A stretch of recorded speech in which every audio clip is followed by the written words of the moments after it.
Hello and welcome to my channel, The Phenomenal English with Shuman. So আজকে আমরা West Bengal বোর্ডের class 11-এর নতুন সিলেবাসের একটা কবিতা পড়ব, দ্য বেঙ্গল সেলার, যেটা লিখেছেন আমাদের লেট সরোজিনী নাইডু। খুব নাম করা একজন মহিলা, বুঝতেই পারছো।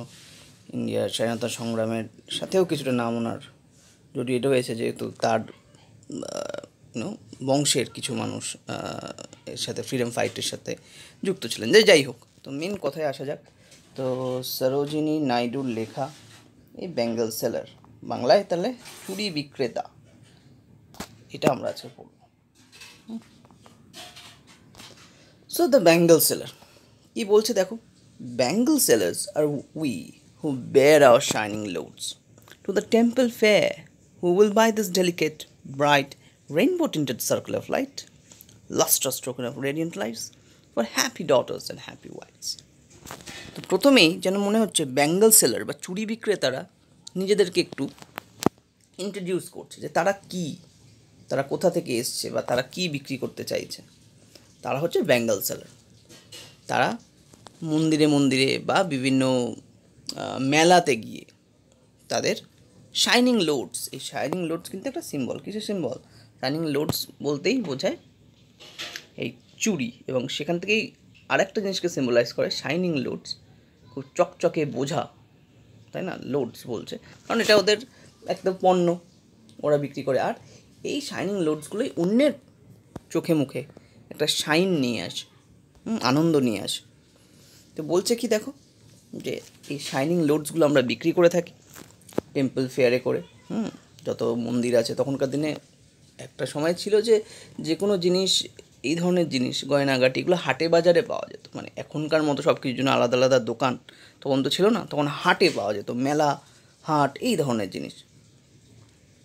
কারা কিনবে এই সুন্দর ডেলিকেট, মানে বেশ চুড়ি, জানো একটু মানে পাতলা হালকা টাইপের হয়, খুবই ডেলিকেট, মানে সহজে ভেঙে যেতে পারে এরকম জিনিস, চকচকে এবং রেইনবো টিন্টেড, উপরে আবার রেইনবোর মতো বিভিন্ন কালারের কাজ করা, সার্কেল অফ লাইট, এটা কিন্তু কি বলছে? Circles of light.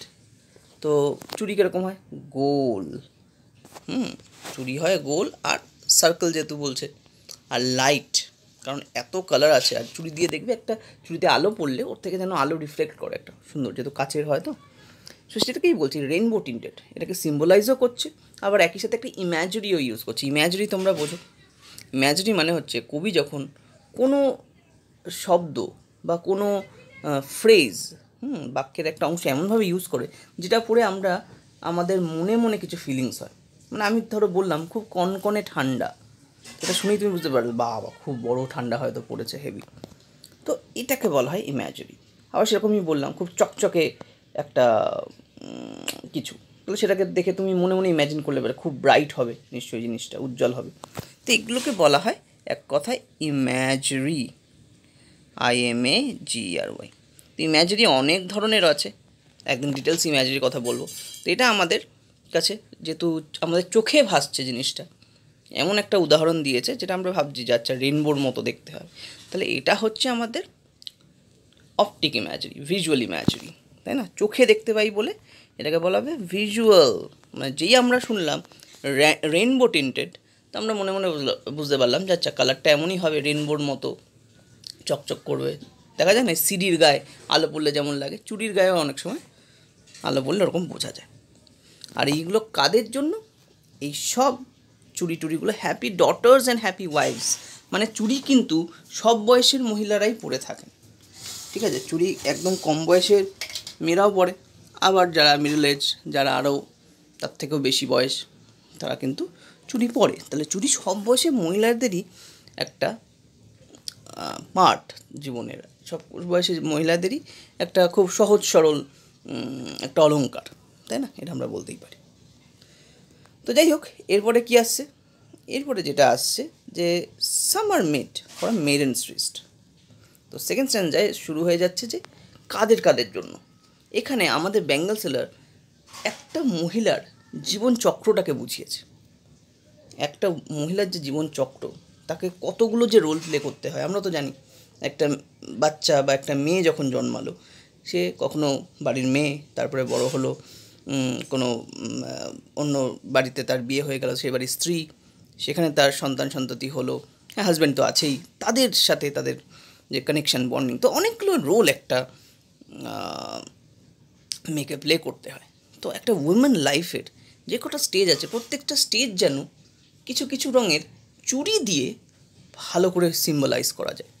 সিম্বল ব্যাপারটা কি, যখন আমি কোনো একটা জিনিস দিয়ে কোনো একটা বিশেষ শব্দ, বিশেষ কিছু দিয়ে কোনো একটা জিনিসকে ইন্ডিকেট করি, মানে আজকে যদি তুমি একটা ভারতীয় ফ্ল্যাগ দেখো, তাহলে কী দেখবে, ইন্ডিয়াকে রিপ্রেজেন্ট করছে এটাই মনে হবে, তাই না?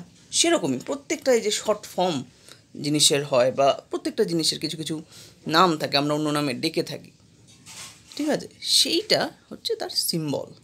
তো এখানে চুড়ি হচ্ছে মহিলাদের, বিভিন্ন বয়সী মহিলাদের জীবনের বিভিন্ন স্টেজকে রিপ্রেজেন্ট করছে, বিভিন্ন স্তরের মহিলাদের কথা বলা হচ্ছে। তো প্রথমেই কি বলছে, কিছু চুড়ি আছে, সাম আর মিট ফর মেডেন স্টেজ, কিছু চুড়ি শুধুমাত্র ইয়াং, কম বয়সী মেয়েদের জন্য, অবিবাহিত মেয়েদের জন্য। কী কালারে, সিলভার অ্যান্ড ব্লু, মনে হচ্ছে মাউন্টেনের মিস্ট, পাহাড়ের গায়ে যেরকম কুয়াশাচ্ছন্ন একটা পরিবেশ থাকে চারিদিকে, পাহাড়ের শিখায় করে মেঘ বা কুয়াশার একটা জটলা পাকিয়ে থাকে, সেরকম ধরনের কালারটা। Summer flush like the birds, আবার কিছু কিছু একটা সুন্দর, হ্যাঁ পিঙ্ক কালারের হয়তো, দেখে মনে হচ্ছে যেন নদীর ধারে ফুল ফুটেছে। That dream on the tranquil brow of woodland stream, যেটা বলছিলাম, যে এমন ছোটো ছোটো পিঙ্ক কালারের চুড়ি যেগুলো মনে হচ্ছে নদীর ধারে, উডল্যান্ড মানে কোনো একটা বন জঙ্গলের পাশ দিয়ে একটা নদী বয়ে গেছে, তারই পাশে খুব সুন্দর করে কিছু ফুল ফুটেছে সেই কালারের। ট্রানকুইল ব্রো, শান্ত নদীর পাশের একদম ফোটা কোনো ফুল, তার কালারের কিন্তু চুড়ি। Some are a glow with a bloom that cleaves to the limpid glory of newborn leaves, কিছু আবার খুব সুন্দর হালকা সবুজ পাতার মতো কালার। তো এই যে কবিতায় এই তিনটে যে চুড়ি পাওয়া গেল, কী কী কালার, সিলভার, ব্লু, বার্ডসের মতো বা পিঙ্ক, এখানে পিঙ্ক কথা ঠিক বলা নেই, কিন্তু ওরকমই ফুলের মেন কালার যদি আমরা ধরি হালকা পিঙ্ক এই ধরনেরই হয়, তাই না? হতে অনেক কালারেরই পারে, তবে এখানে এইটারই কথা বলা হচ্ছে, কারণ মেডেনদের জন্য কালারটা। আর তাহলে সবুজ পাতার মতো, টু দ্য লিম্পিড গ্লোরি, মানে একদম গ্লোরিফাই করছে। সবুজ জানোই খুবই সতেজতার প্রতীক, তাই না?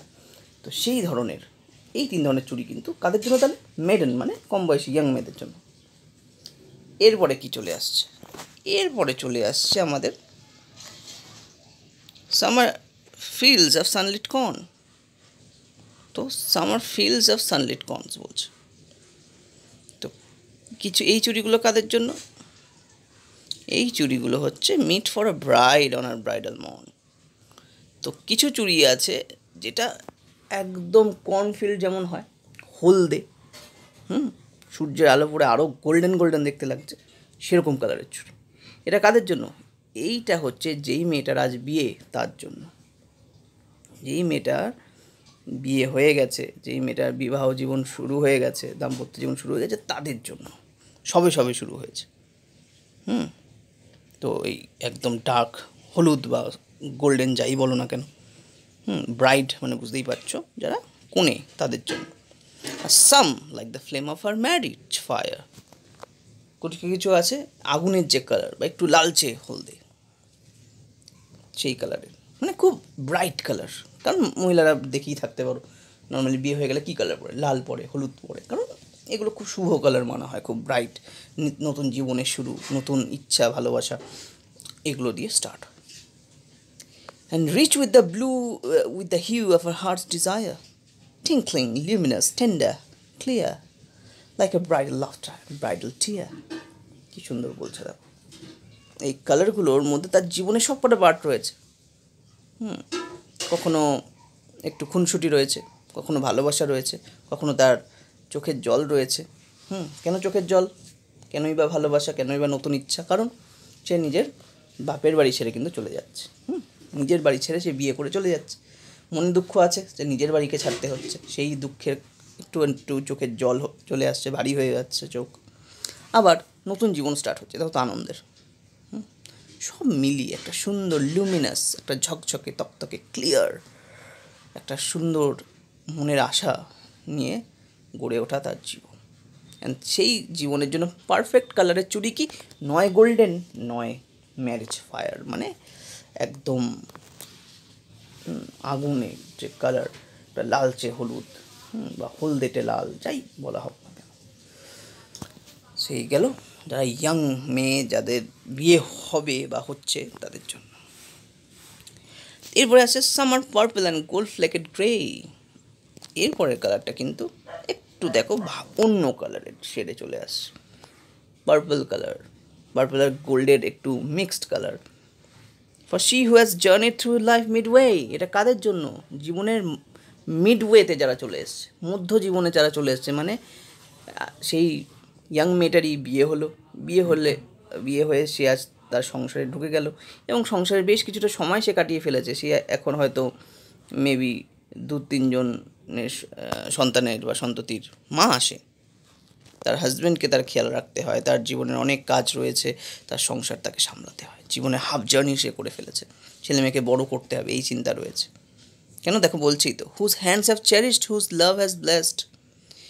সেই মহিলা যে কিনা তার 2 হাত দিয়ে নিজের সংসারকে লালন পালন করেছেন, ভালোবেসেছেন কাদের? নিজের সন্তান সন্ততিদের, হাজব্যান্ডকে। And cradled fair sons on her faithful breast. And ছোটো ছোটো বাচ্চাদেরকে, তার সানকে, তার ডটারকে নিজে কোলে পিঠে করে মানুষ করেছেন। And serves her house hold in fruitful pride. And নিজের সংসারেরও অনেক কাজ করেছেন তিনি। আজ থাকে না, প্রত্যেকটা আমরা যদি দেখে থাকি, প্রত্যেকটা মায়েরই তাদের সংসারের প্রতি একটা আলাদাই ভালোবাসা থাকে, আলাদাই একটা গর্ব অহংকার থাকে। তো কারণ কি, সে নিজে কোলে পিঠে করে মানুষ করেছে তার ছেলে মেয়েদেরকে, তার হাজব্যান্ডের খেয়াল রেখেছে, সংসারকে দাঁড় করিয়েছেন, তার পরিবারকে একজোট করে রেখেছেন। তো এই ফিলিংসগুলো একটা মহিলাকে পুরোপুরি ম্যাচিওরিটি দিয়ে দিয়েছে। এখন তিনি ম্যাচিওর উম্যান। এই যে মহিলা যেখানে জীবনের হাফ জার্নি ক্রস করে ফেলেছে, সে কিন্তু আজ ম্যাচিওর। সে আজ কম বয়সী একটা ইয়াং মেয়ে নয়, সে সবে সদ্য বিবাহিতা একজন মহিলা নয়, সে এখন একজন খুবই মধ্যবয়স্কা মহিলা, একজন ম্যাচিওর উম্যান। তো তারও জীবনের কিছু কোয়ালিটি, তারও জীবনের যে স্টেজ, এটা কিন্তু এই পার্পল আর গোল্ড এই কালারটা দিয়ে বোঝাচ্ছে। তো এটাও একটা ইম্যাজিনারি, সাথে সিম্বল দুটোই। তো এই ইম্যাজিনারি সিম্বল দিয়ে এখান থেকে কিন্তু অনেক কোয়েশ্চেন আসবে, যেটা নিয়ে আমার আলাদা একটা ভিডিও থাকবে খুব তাড়াতাড়ি। তো তখন পড়তে থাকো, ভালো থাকো। আশা করি কবিতাটা বুঝতে অসুবিধা হয়নি। ডেফিনেটলি কমেন্টে লেখো আরও কীভাবে তোমাদের হেল্প করতে পারি। Thank you.